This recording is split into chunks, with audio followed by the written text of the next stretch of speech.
Hey everyone, this is Mayhem talking markets and specifically Palantir. Sunday, January 2nd, 2022 is the date. I want to wish everyone who's watching this a happy new year. I hope you had a warm and festive holiday break. Merry Christmas to everyone who celebrates. And today's video, we're going to be talking specifically about debunking Palantir myths.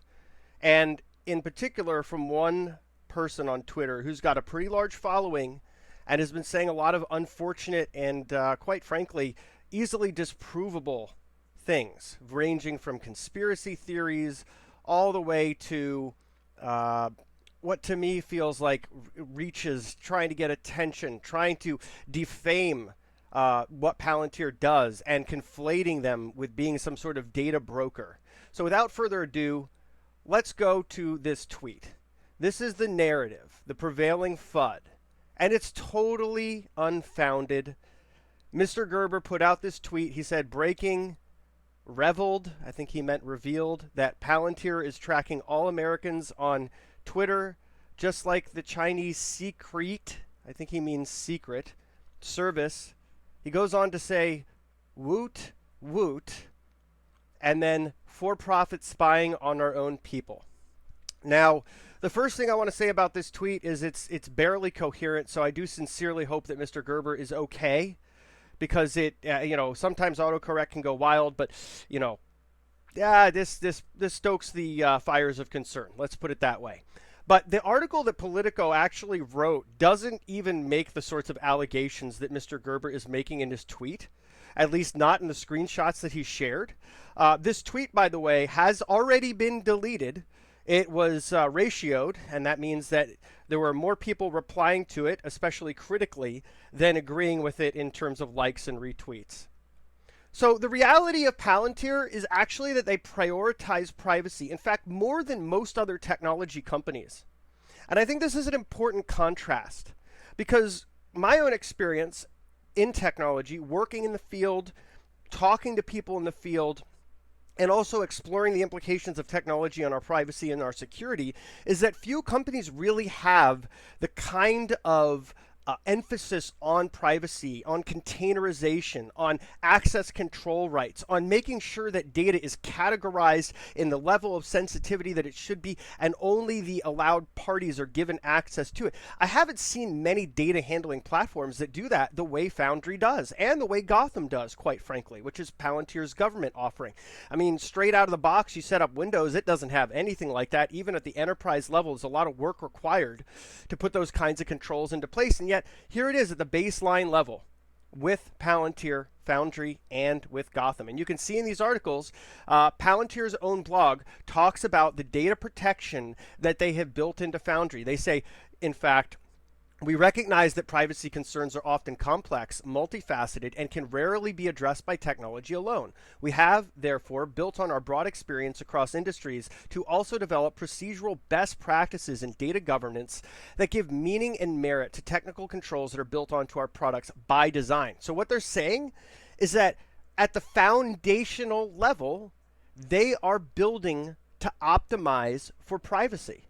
That at its very core, the products like Foundry are built so that they have controls that allow administrators to designate who has access to what. And there's a lot of automation in the sense of helping to categorize that data, helping to ensure that they understand that if there's compliance requirements or other sorts of redactions that are necessary in terms of access, that can all be built in. And that's important. That's really important. And I would like to see how many other data analytics companies go to these lengths. And then also, and in particular, how many big technology companies truly go to these lengths. So we know that Palantir values privacy, but what I really find remarkable is how much. They actually have a privacy and civil liberties component of the company.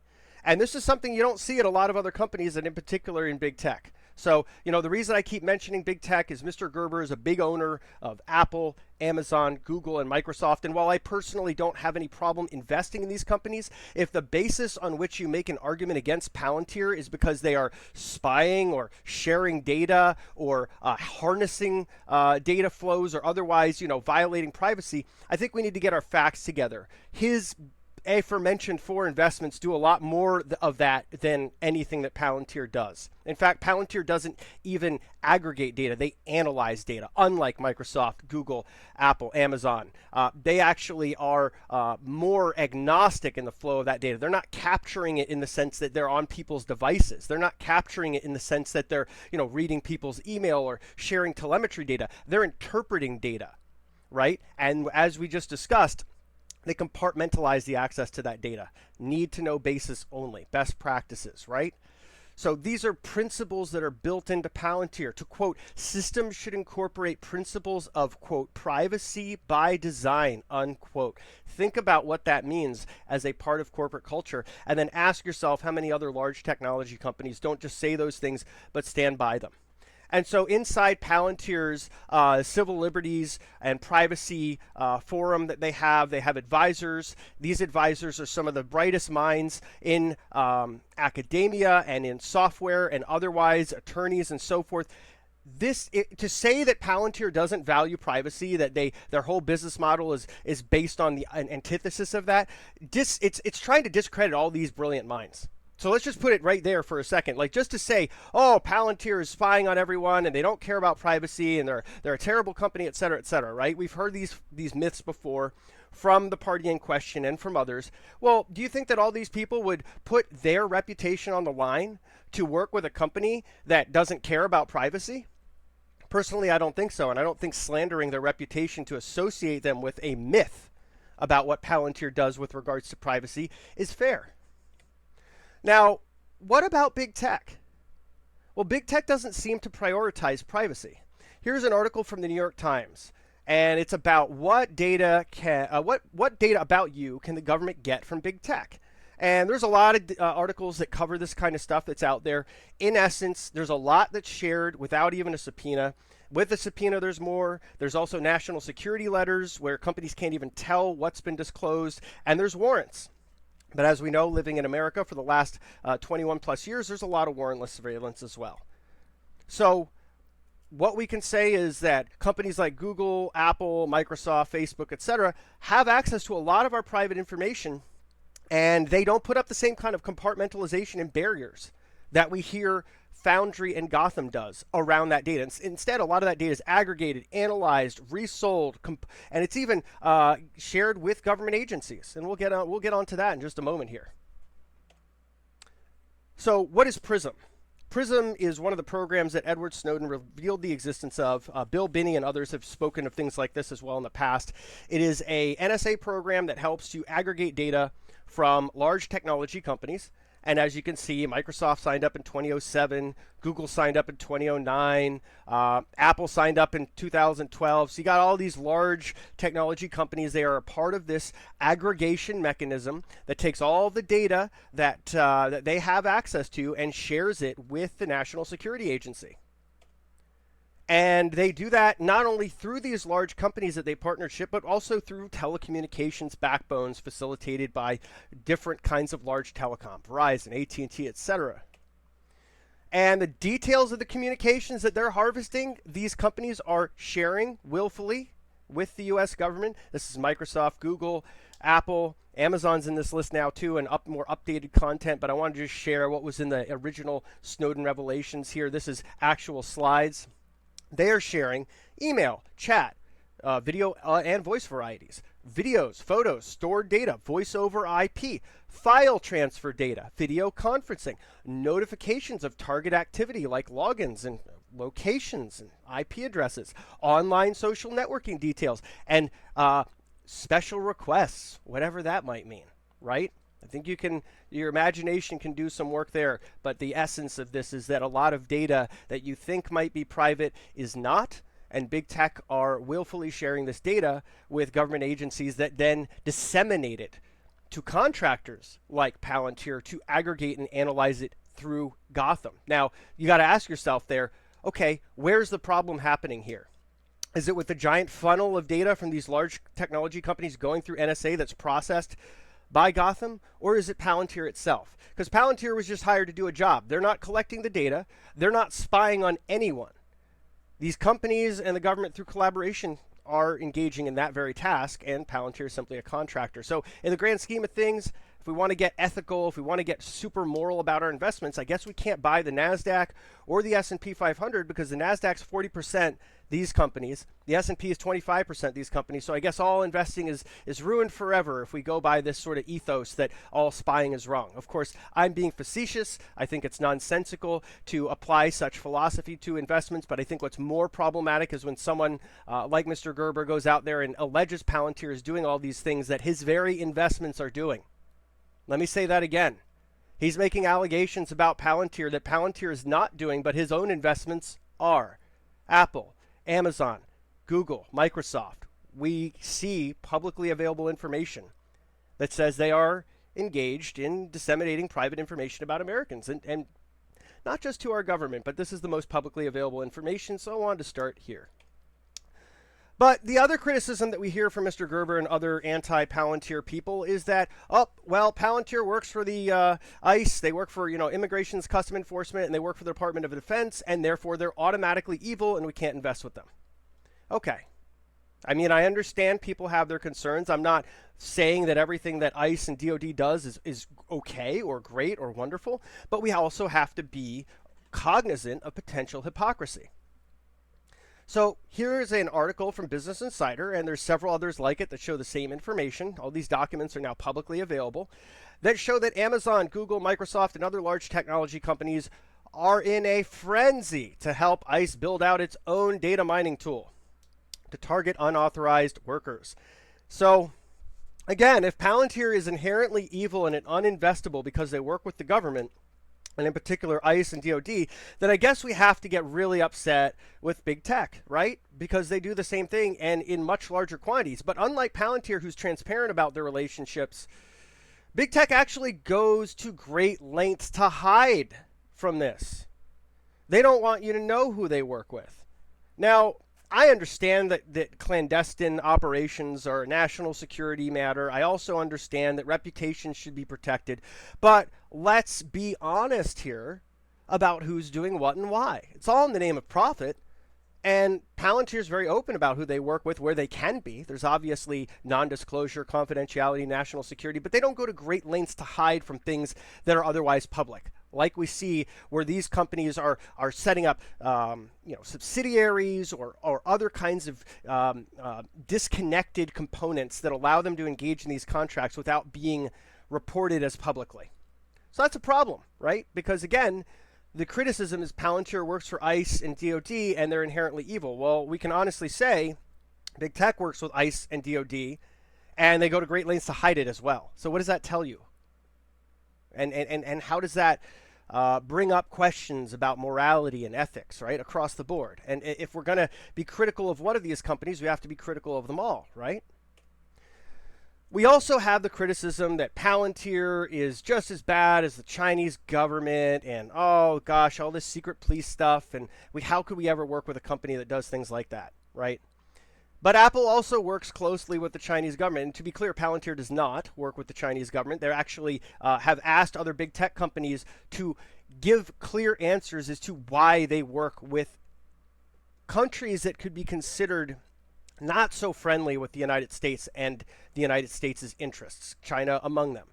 So Palantir doesn't work with China. Palantir doesn't work with Russia. They don't work with any country that is considered to be an opponent of the West or democracy or so on and so forth. But Apple gladly works with China, and quite frankly, so does Microsoft. But let's talk about Apple. Apple accused of giving Chinese government control over local data. It also deleted tens of thousands of apps at the behest of censors. That's wild. Think about that. Now, we're going to get all mad at Palantir with the FUD factory talking about, oh, geez, they're helping the secret police in America, which not only do we know is not true, but we know that big tech is actually feeding that funnel of data, right? And then the real secret police over there in China, who are oppressing protests, who are even making some people disappear in Hong Kong during those protests over the last couple of years, they're being helped by Apple, not only to destroy their abilities to communicate with each other by redacting these apps, but also in Apple handing over all their data to the Chinese government, giving them full control. Think about that. Really think about that. But it gets better. Apple works closely with China, also cutting deals, right? Here's one that I'm just going to read from 9 to 5 Mac, and this has been sourced by The Information, which is a paywalled publication. So we got this information out to you through a source you don't have to pay for that's giving us the highlights. I'm just going to read it off. While Apple has long been linked to Foxconn as its primary partner for product assembly, a new report from The Information goes in depth on Apple's newfound relationship with Chinese electronics manufacturers. The report explains that Apple has increased its reliance on Chinese partners, both as a way of cutting costs as well as to curry favor with Beijing. Today's report from The Information comes on the heels of a separate report from the publication earlier this month, which it described as a so-called secret deal between Apple CEO Tim Cook and the Chinese government's officials. Through this deal, Apple reportedly committed to investing more than $275 billion over 5 years. Wouldn't it be nice if they invested that way in the country that made their existence possible and where most of their products are bought, or at least were? Wouldn't that be more beneficial to our economy, our people? I mean, I know we can't expect supranational corporations to have any allegiance to the countries that make them possible, but gee whiz, I think it'd be nice if they invested more here. Maybe I'm mistaken. Maybe there's another more nuanced way to look at this, you know? But I don't think so. I think this is a pretty bad look, quite frankly. And here are the big tech stocks that are big holdings at Gerber Kawasaki, right? You've got Tesla, of course, his claim to fame. But you also have Microsoft, Apple, Google or Alphabet, and Amazon. The companies we just talked about, which are engaging in those somewhat ethically questionable practices with the DoD, with ICE, and otherwise. And of course, Apple, which is closely working with the Chinese government as well. So if one is going to be so vigilantly anti-Palantir to the point of irrationality, of libel, I would have to wonder what that type of a person thinks about the activities that I just highlighted.